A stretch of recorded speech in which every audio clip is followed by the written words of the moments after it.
আসসালামু আলাইকুম ওয়া রাহমাতুল্লাহি ওয়া বারাকাতুহু। ইন্নাল হামদুলিল্লাহ ওয়াস সালাতু ওয়াস সালামু আলা রাসূলিল্লাহ ওয়া বা'দ। সম্মানিত দর্শক শ্রোতা, আসুন আমাদের বেরলভী গ্রুপের একজন আলেম তার জবান থেকে একটি বক্তব্য শুনে আসি।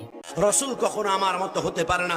আমাদের প্রস্রাব পায়খানা না পাক, রসুল্লাহর প্রস্রাব পায়খানা এত পাক। সম্মানিত দর্শক শ্রোতা, আপনারা শুনলেন এই বক্তা বলতেছে যে রাসূলুল্লাহ সাল্লাল্লাহু আলাইহি ওয়াসাল্লামের প্রস্রাব পায়খানা বলেন পাক। নাউযুবিল্লাহি মিন যালিক।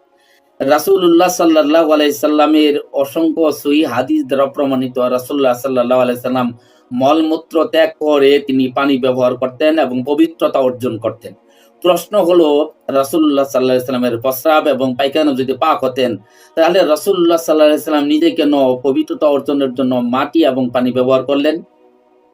এতে প্রমাণিত হয় রাসূলুল্লাহ সাল্লাল্লাহু আলাইহি সাল্লামের মলমূত্র নাপাক ছিল। এজন্য আল্লাহ রাসূল পবিত্রতা অর্জনের জন্য মাটি এবং পানি ব্যবহার করেছেন। রাসূলুল্লাহ সাল্লাল্লাহু আলাইহি সাল্লামের পায়খানা প্রস্রাব পাক এগুলো ভক্ষণ করা যায়।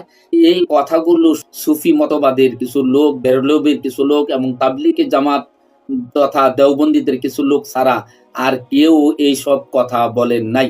মজার ব্যাপার হলো, দেওবন্দীদের তাবলীগী জামাতের লেখা ফাজাইল আমলের হেকায়েত সাহাবা অধ্যায়েও এই কথার উল্লেখ করেছেন যে রাসূলুল্লাহ সাল্লাল্লাহু আলাইহি সাল্লামের প্রস্রাব এবং পায়খানা পাক ও পবিত্র, এতে বিতর্কর কিছুই নেই।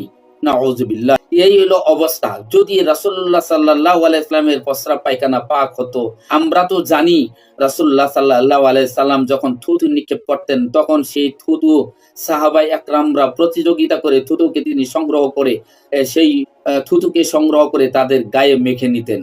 কেননা থুতুটা ছিল পবিত্র, এজন্য সাহাবায়ে একরামরা এটা গায়ে মাখাইতেন।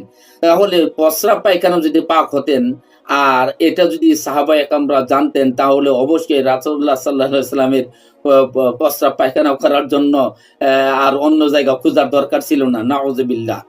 মানে এমন মানে কতটুকু মানসিক বিকৃতি ঘটলে এগুলো কথা বলতে পারে যে রাসূলুল্লাহ সাল্লাল্লাহু আলাইহি ওয়াসাল্লামের প্রস্রাব পায়খানা পাক। যদি পাক থাকতো তাহলে সাহাবায়ে একরামরা থুতু মাখলেন শরীরের ভিতরে, এমনটি প্রমাণ পৃথিবীতে আছে যে রাসূলুল্লাহ সাল্লাল্লাহু আলাইহি ওয়াসাল্লামের প্রস্রাব তার শরীরের মধ্যে মেখেছে। কোন এক নারী একদিন তার প্রস্রাব পান করে ফেলেছে, সেটা ভিন্ন কথা। আর সেটা একটা হাদিসের উপর ভিত্তি করে অসংখ্য সহিহ হাদিসকে খণ্ডন করা যায় না, বরং অসংখ্য সহিহ হাদিসকে প্রাধান্য দিতে হবে। একটা হাদিসের কোনো ভ্যালু নাই, এটাই আমরা জানি।